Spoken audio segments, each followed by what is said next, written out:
Bismillahirrahmanirrahim. Assalamualaikum warahmatullahi wabarakatuh. Baiklah, di sini kami dari kelompok 5 mata kuliah kewirausahaan HKI 6B akan mempresentasikan makalah kami seperti mana biasanya. Pada kali ini kami dengan tema Business Plan dan Inovasi akan menyampaikan hasil diskusi kami, yang dimana kami beranggotakan 3 orang, saya Nidiana, teman saya Dimas Dendi, dan Dioba Surya Wihendra. Baiklah, langsung saja untuk materi pertama tentang business plan. Memiliki pengertian bahwasannya suatu dokumen tertulis yang menggambarkan sifat bisnis Anda. Dalam dokumen ini harus mengandung strategi penjualan dan pemasaran secara rinci, kondisi keuangan dan juga pendapatan serta pengeluaran selama menjalankan bisnis tersebut. Pembuatan dokumen ini bertujuan untuk mencantumkan tujuan yang ingin diraih oleh perusahaan serta cara mencapai tujuan tersebut dengan baik. Selain itu, suatu business plan juga bisa dijadikan arahan tentang bagaimana suatu perusahaan mampu menjawab berbagai masalah dan tantangan yang ada di masa depan. Oleh sebab itu, dokumen ini tidak bisa dilakukan secara tergesa-gesa dan harus disusun secara matang. Dari adanya penjelasan di atas, bisa kita simpulkan bahwasannya business plan adalah suatu dokumen yang berisi tentang bagaimana suatu perusahaan akan dibangun, lengkap dengan tujuan yang ingin dicapai dan strategi dalam mencapai tujuannya. Sederhananya, dokumen ini bisa menjadi kompas atau petunjuk arah bagaimana perusahaan bisa berkembang. Yang kedua yaitu jenis-jenis business plan. Sebelum memahami bagaimana cara menyusun business plan yang baik, kita harus memahami dulu tentang berbagai jenis business plan. Dirangkum dari berbagai sumber, setidaknya ada 5 jenis business plan yang bisa Anda pilih. Yang pertama yaitu startup business plan. Dalam hal ini menjelaskan perusahaan yang hendak didirikan. Nah, di sini startup business plan memiliki kandungan produk atau jasa yang hendak Anda tawarkan kepada publik. Dalam dokumen ini juga terkandung berbagai proyeksi terkait keuntungan, pemasukan, pengeluaran, serta arus kas perusahaan. Yang kedua yaitu strategi business plan, yang dimana salah satu jenis business plan yang cukup rumit dibandingkan dengan jenis business plan sebelumnya. Dalam dokumen ini terdapat berbagai hal yang harus lebih spesifik dan menjelaskan tujuan atau objektif yang hendak diraih oleh perusahaan. Yang ketiga yaitu operation business plan, yang dimana salah satu bisnis plan yang dibuat khusus untuk pihak internal perusahaan saja. Yang keempat yaitu development business plan, yang memiliki pengertian bahwasannya penjelasan lengkap terkait bisnis yang hendak dibangun. Di dalam bisnis plan ini terkandung seluruh kelengkapan terkait organisasi perusahaan, administrasi, serta pertanggungjawaban yang ditanggung oleh setiap karyawan. Yang kelima itu growth business plan, yang dimana dalam hal ini terkandung perencanaan pengembangan perusahaan di masa depan. Namun jika bisnis plan ini dimanfaatkan untuk keperluan eksternal, maka dokumennya harus berisi penjelasan yang detail terkait perusahaan, struktur manajemen, serta pihak apa saja yang menduduki posisi penting.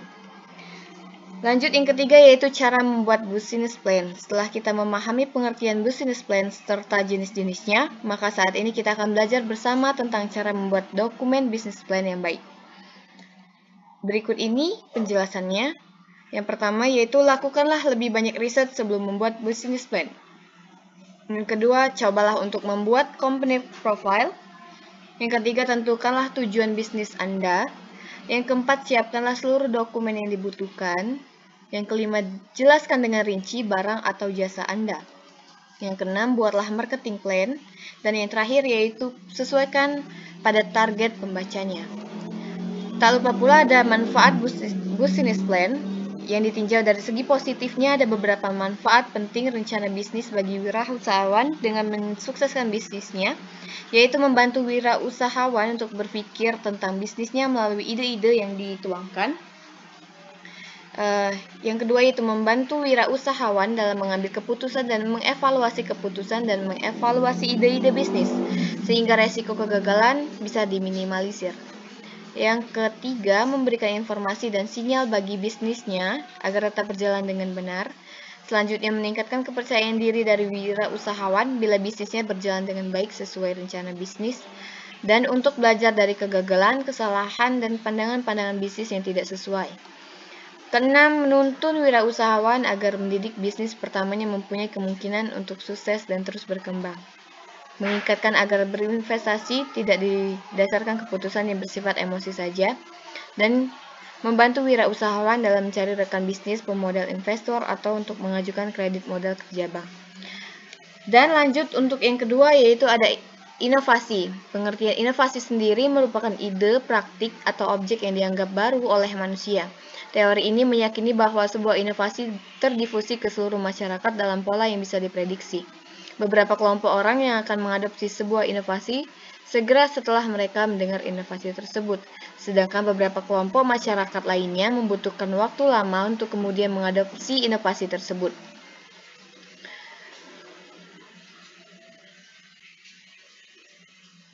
Masuk ke bab selanjutnya, yaitu inovasi wirausaha, di mana inovasi adalah kemampuan untuk menerapkan kreativitas dalam rangka pemecahan masalah dan menemukan peluang, doing new thing.